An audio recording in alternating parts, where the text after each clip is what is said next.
We are here with Victoria Palmer. She is a Scientologist, as am I, and we are at. We have some interesting news to share with everyone. We're going to edit this video quite quickly and get it up as soon as possible, because there is some current event happening in about 3 weeks that we're all excited about, and we want some people who are listening to this and can make it in the LA area to come and join us. But first, before we get to that exciting news. Victoria, tell us a little bit about yourself. Kind of the Cliff Note version, where you're from, your career, your background. Yeah. Willie, I'm in Seattle, Washington, and I've lived here pretty much my whole life.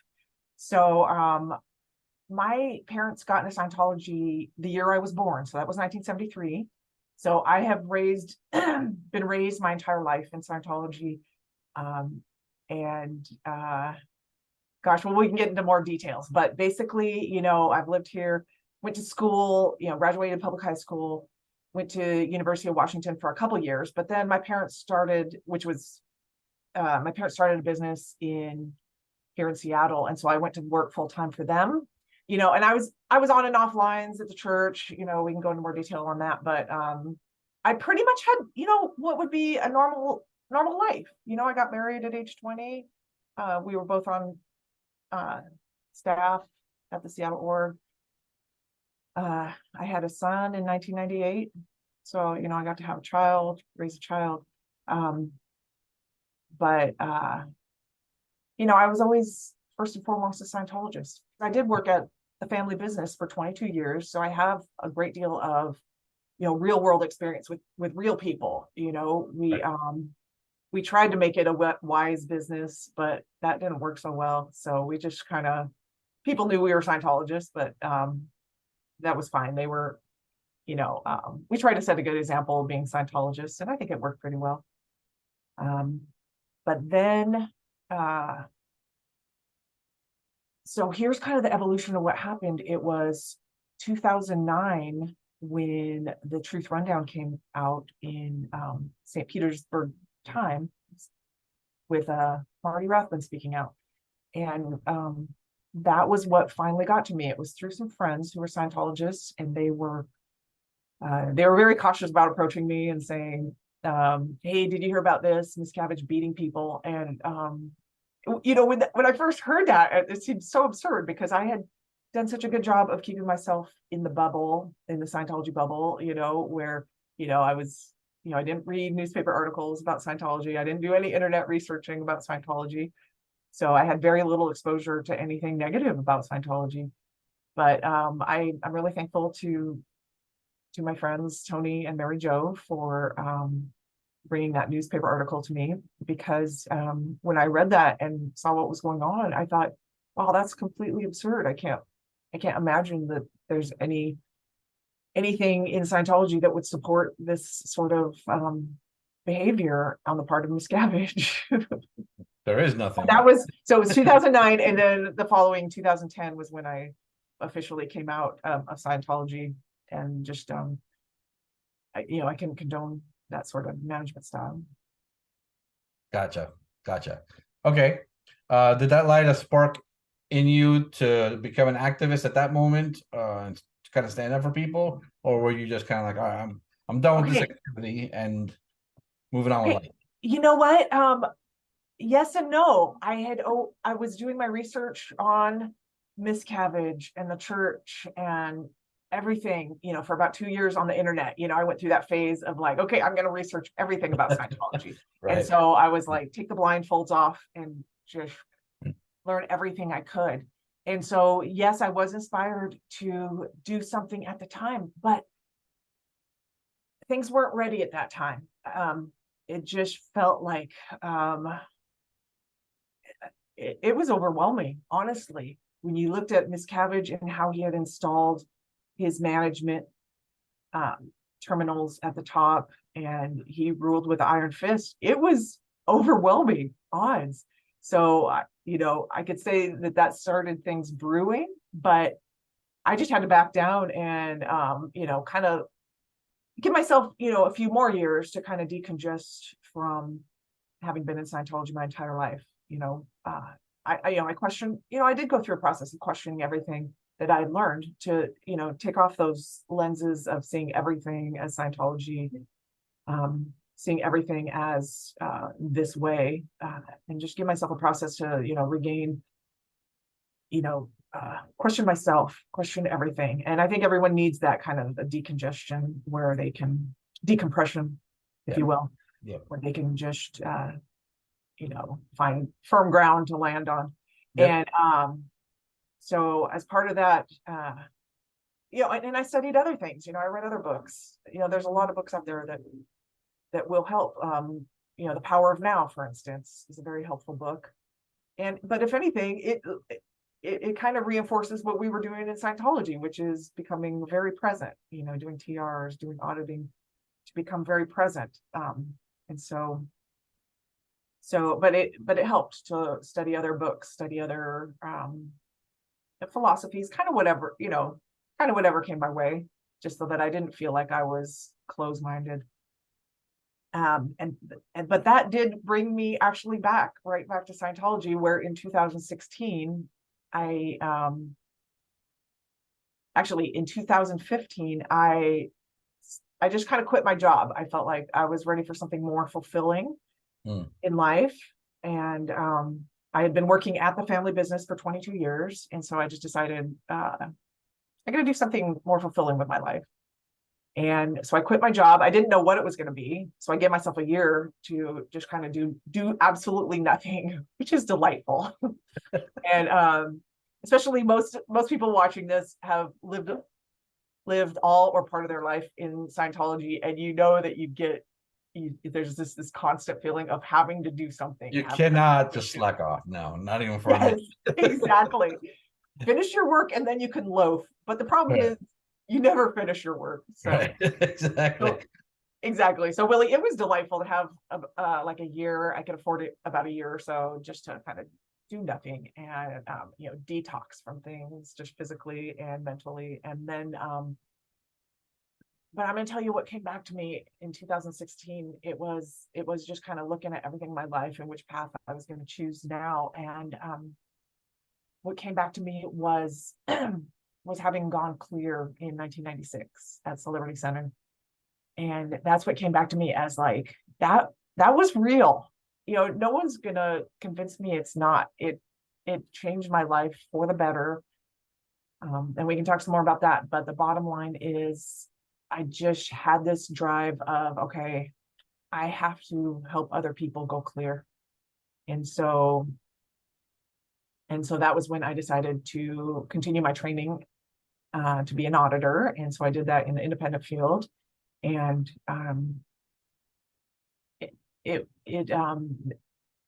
I'll tell you that when you can train as an auditor at your own pace without being pressured to get through your check sheet and stuff like that, it is amazing. You get to study this beautiful philosophy and you get to apply it with ARC, and it really works. It really works. And so I have an audit. I mean, I'm still kind of a beginner as an auditor, but I'm a really good auditor because I can just apply ARC and be there and be present, and I don't have cameras over my shoulder watching me audit. Right. You know that your PC is not going to leave and get regged for a $20,000 IAS donation or something like that. Yeah, I don't have to constantly patch ARC breaks. Exactly. Exactly. Miss Withhold, I ran down the stairs, so I went and talked to the reg, Yeah, that's amazing. Okay, so you became an auditor, class 4, I'm assuming. Yeah, class 4. Good. And then carry me forward from there. So you started auditing. You've been an auditor since then. And then we came up with. I know you warned me against using the term or even talking about the subject, so I'm just going to call it the thing. Thing? Well, Willie, I've found some terms. We can use terms like, we can call it the pandemic. Okay, the pandemic. We can use the term mandates. Okay. We can call it a jab or injection, or the virus. Those are kind of generic terms that shouldn't be a problem. Good. Well, I'm going to call it the thing, regardless. The thing, yes. Well, it was the thing that started in 2020. Okay, so the thing comes out. the powers that be decide to shut down an entire planet and control the Yeah. entire 8 billion people of Earth. Which Yeah. I looked around, I was like, am I the only one who's noticing something's wrong here? Right. Complete world domination by a small group of people for a relatively safe pathogen, which they Yeah. pretty much bioengineered anyways. Anyway, let's forget about the conspiracy theory part. Right. But the thing comes out, and then there's these crazy policies that come out, including mandates, or they try to mandate the actual fluid in your arm. Again, I'm being very careful, so I'm not censored here. Yeah. And I did mandate in most places the fabric over your breathing apparatus. Uh, That's good. glad I have a pretty decent vocabulary. I can like switch synonyms here. All right. So, what was your reaction to that, and what led to your first crusade there in Seattle? Yeah. Well, having been raised as a Scientologist, you do have an amazing amount of reasoning capacity because you've been clearing words your entire life.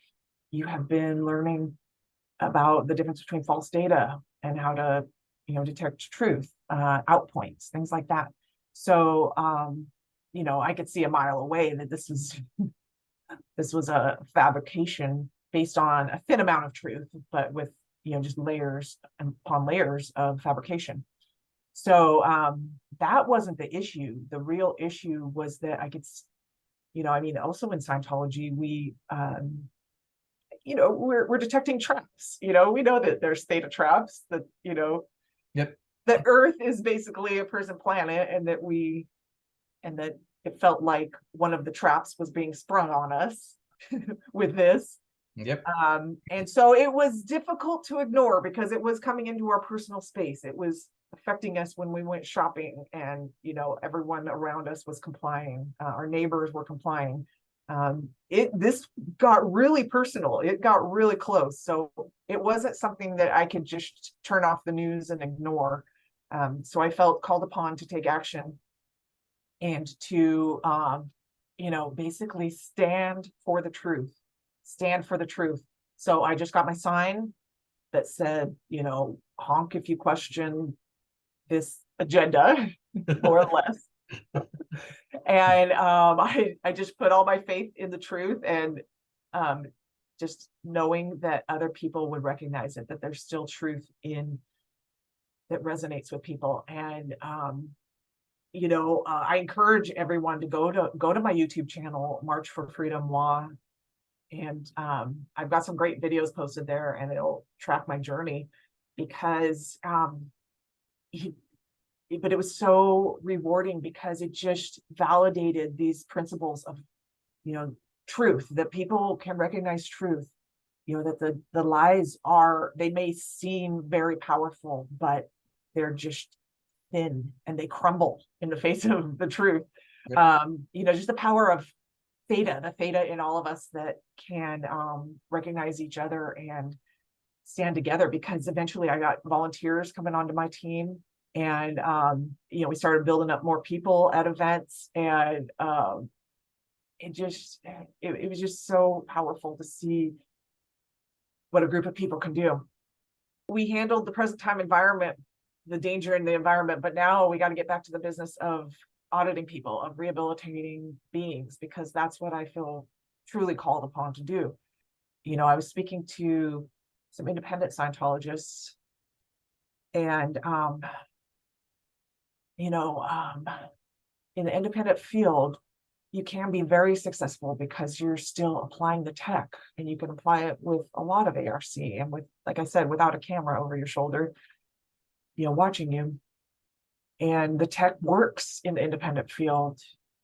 But, even here, when I talk to my friends who are, I have a lot of friends now, and they are truth seekers and freedom fighters, but they're still very much allergic to the word Scientology. And so I realized that trying to forge ahead in the independent field is it's ultimately going to be a dead end, because people like us who have been in, the old timers, are eventually aging. So I was inspired to bring my crusade based on truth and freedom to the Church of Scientology, because it's that is where people are still seeking truth and freedom. It's not, we can't just stand by and let David Miscavige hold it captive, keep it hostage from all of these great beings outside of the Church of Scientology who really stand for the same thing, and we want the same thing.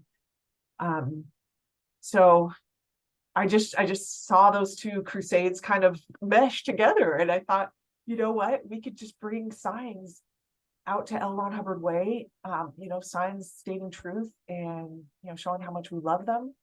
And of course I expect the orgs are going to be on lockdown. They're going to see us a mile away, because we're not private. We are very public with what we do. Right. But it's still, we're gonna launch a tsunami of love their way, and a tsunami of love and truth that will get through their barriers. And so I'm very encouraged by this, and that because the people who are still in the church, public staff and Sea Org, they still have their blinders on, but in their hearts they still want the same thing that we do, which is to rehabilitate beings, to bring freedom to mankind. And I would only ask them to consider this concept of actually being the change you want to see in the world. Right. And they would soon recognize that the methods that they are employing are not actually being the change that they want to see, that they have been caught up in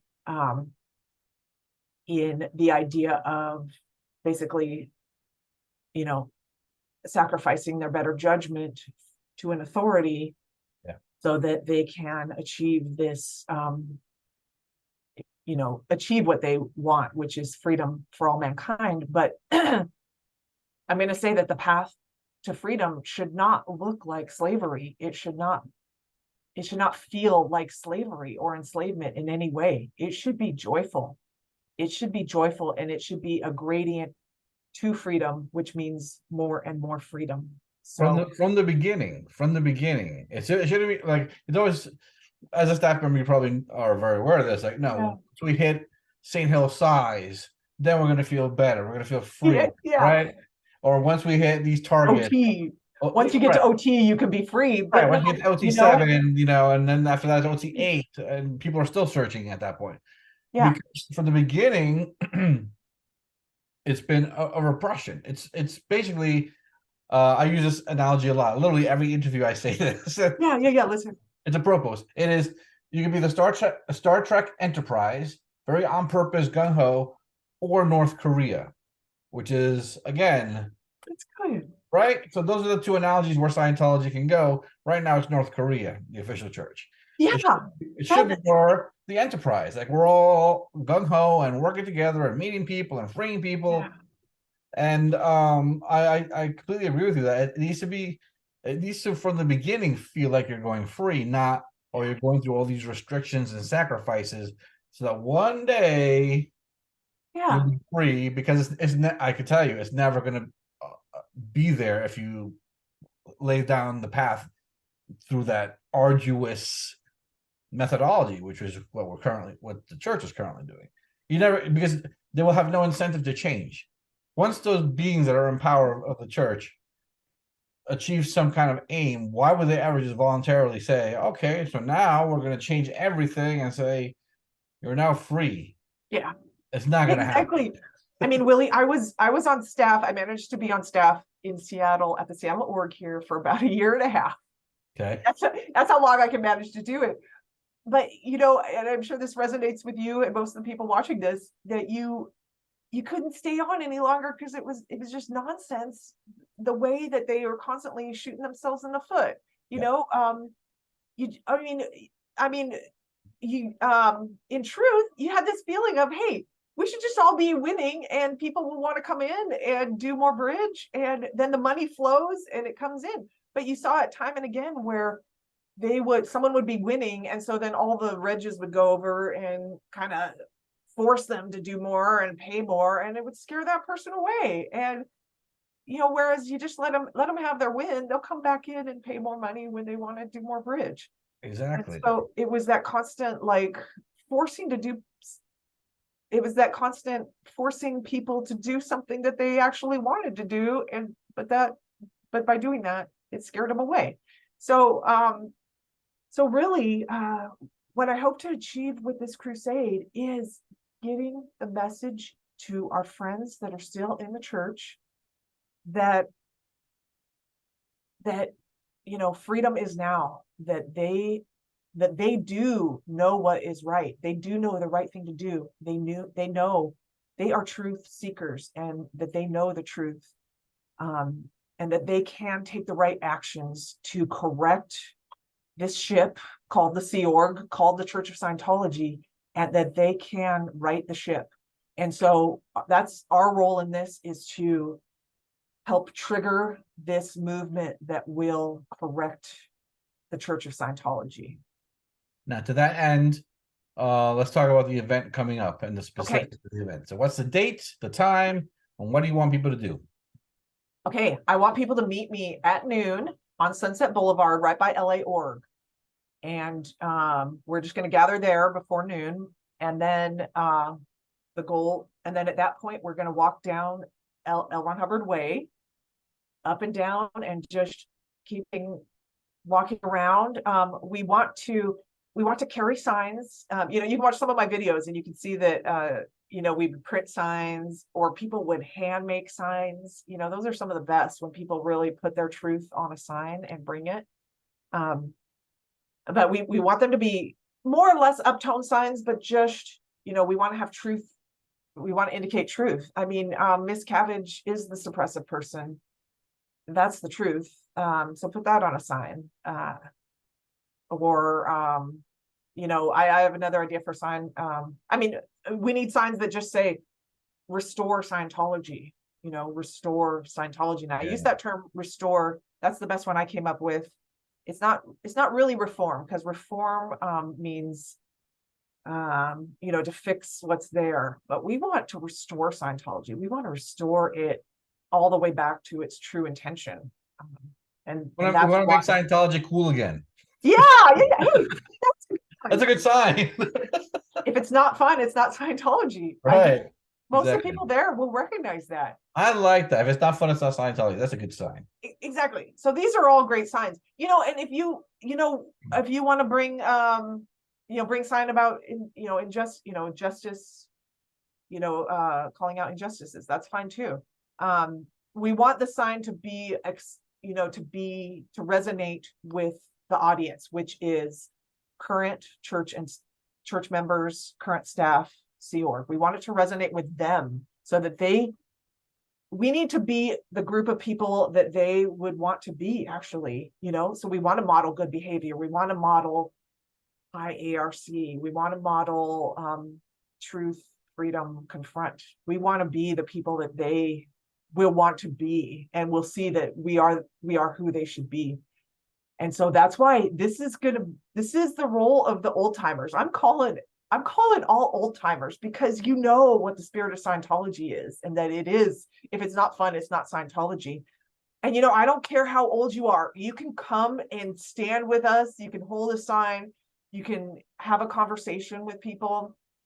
And that is going to be your role in this, is to bring back that spirit of Scientology. Because if we just let things play out, eventually Miss Cabbage will pass on at some point, and things might get better. But he's really whittled it down to like just this kind of a milquetoast self-help promise. It's weird. And it's almost like a with the Robo Div 6, where you can just push a button and get and have Scientology explain to you. He's taken out the human interaction, and so it will never restore itself. What it really means is us as old timers, the remaining old timers, to come in and bring a resurgence of Theta into Scientology, and that will be heard all around the planet. And this is the movement that Miscavige cannot stand in the face of it. So that's what I hope to trigger on September 23rd. We're going to start at noon. Like I said, yeah, they're going to know we're coming. I expect them to go into lockdown procedure, but there's always going to be public walking around. There's going to be people curious about what we're doing. There's going to be enough of them that come out that see our signs. Yeah. Also, see what I love about this and why I wanted to cover it. Yeah, is because all prior, it's not really a protest. What you're doing, you're just basically communicating, right? But all prior forms of communication have been combative. Have been, you guys in this building are wrong, and this crusade is not about that. It's literally saying you're right. Let's fix this because we're all kind of right here. Yeah. There's just a little bit of wrongness that we just gotta, tweak, and we have the tools to do that. It's all written out in policy already. There's just there's other stuff outside of policy which is happening. And also, you have to apply Scientology to life, not try to conform life into this mold of Scientology. And life is complicated, and there's politics, and there's human greed, and there's things, and those things have to be accounted for within our organization itself. So it's not just, what's green on white. It's also like, this guy needs to be removed from post, or needs to be talked to, or whatever, because even though on green on white it seems like he's perfectly legit, he's destructive some way. You know what I mean? So there's life and regular, like, human judgment and common sense which has to be applied. There's a lot of when I was on staff, there was a lot of meanness. There's literally meanness. Yeah. And I was like, what is this? Because I didn't see it anywhere on paper, right? I didn't see it in the policy letters. I didn't see it in the books. I saw this weird thing that came in. It's almost like a valence. This weird dictatorial valence that shrouded the org and the executives. And I'm like, even if this was condoned in policy, it's still wrong. Nobody wants to live under these circumstances. Nobody wants to be treated this way. Period. So let's get some common sense and restore that theta and intelligence that we all have to this scene and simply fix it. Because I'm with you. I don't think there's two different sides. I think we're all on the same side. We all want to restore people to their full potential, restore sanity, and those goals are aligned on both sides of independence and the church guys. So let's just work it out. Willie, let me totally support what you're saying there. I got my fair share of that treatment too, where they just are being mean for no reason. And so that was, in starting around 2006, I was like, I'm going to back off. So I was kind of parked. I wasn't active in Scientology because I was like, I was waiting for it to fix itself. I was like, well, the Scientology, the orgs, they should fix themselves. So that was where I was in 2009, when these articles came out, and I was like, I don't think it's going to fix itself, but in a way it kind of is, because, it got me on this path, it got you on this path, and, the people I'm talking to, it's bringing us together. So maybe it needs sort of a nudge from the outside to push it back onto a path of correcting itself. Which is in tech, we're exterior. Yeah. Oh, hey, I like that. Right? We're exterior. We're an exterior group auditing the third dynamic from an exterior viewpoint, which, as you know, an exterior viewpoint is generally more powerful because you are now removed from the scene. You can evaluate it without the bias of being stuck in the bank in that group. Interesting. And you can fix it. I got zingers. I love that, Willie. That's a great one. And and just to also support that, it's like Scientology. It's only it only works, it only flourishes in a high ARC environment. So we need to bring that back for it to continue. And I mean, and that includes restoring our sense of humor, restoring Yes. our love for one another, for our fellow human beings, because that's the only reason I'm there. It is, you know, when I'm there sitting in front of someone that I'm auditing, you know, I love them. I am creating a space for them to spill their guts, you know, and it's an act of love, and it's an act of it's something that we need right now. We need to restore them. So that and sorry, but that's how we, you know, those are the course rooms that I loved being in, where the supervisor was high ARC, sense of humor, you know, those kind of things. I remember those. No one had to force me to be there. In fact, when they started to force me, I didn't want to be there. Right.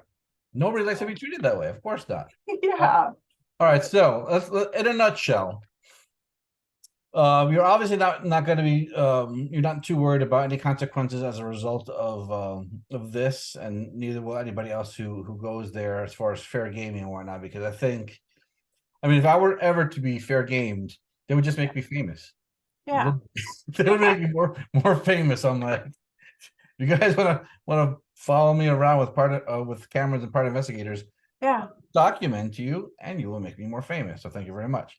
But Yeah. really, we're not trying to fight them. We're being really friends. We want you almost like a intervention, you know, with an alcoholic. Exactly. Like, come on, guys, you know, it's about time. Exactly. You can do it. You can clean up your thing. But I do want to ask just very specifically, what do you think needs to happen uh to make Scientology cool again and fix it Yeah. and get it going again? What specific things would you like them to change? If, let's say, everyone saw your sign, they're like, okay, we're gonna have a staff meeting and these are the things we're gonna change. What would you like them to change? Okay. Here's what I see happening is that the individuals that see our signs, it's going to validate something in each of them where it's going to correct their own path, where they allowed their judgment to be overridden by this authority, this meanness. And so in very many very tiny ways, it's going to result in them standing up to something that they couldn't stand up to before. You know, to restore their own sense of theta, you know, to become theta again rather than n theta. And so in many very little ways, it's going to send ripples throughout the Church of Scientology, the organization. And so I can't tell you exactly how it's going to play out, but it's going to be, you know, this is just going to be our first event. I'm going to go wherever I need to go. I'm going to be doing this full time from now on. And so I might go to other locations. I'd love to hear from people. I am very welcoming in communication. Please email me. Let me know whether it's love or whether it's hate. I can take it all. And I will just act accordingly. But I will tell you, this is where we start. And then we just keep up the TR3 and be persistent and loving. And they're going to hear our message, and it's going to allow them to correct itself. I will, you know, there's one thing I observed is if you study what Ron was saying about the orgs back, you know, when he was still writing, he mentioned something about orgs should be independently owned and operated as a way of protecting them from an attack. So I kind of see that happening where orgs become independently operated, because I mean, Miscavige did almost the opposite, where he collected all of the power together and made them one organization that would be completely liable to being attacked as one unit. In my opinion, it almost seemed like as this remote management force came into orgs or the mission network or, you know, around the world, it seemed like it was almost kind of suppressive and actually backfired upon organizations. So I see that restoring the independence of organizations would be a natural outcome of this. And then you also restore sort of a free market of Scientology where, Yes. Yeah. you know, orgs are independent. If I don't like this one, I can just go to another one, you know, and that'll be kind of a qual function as well.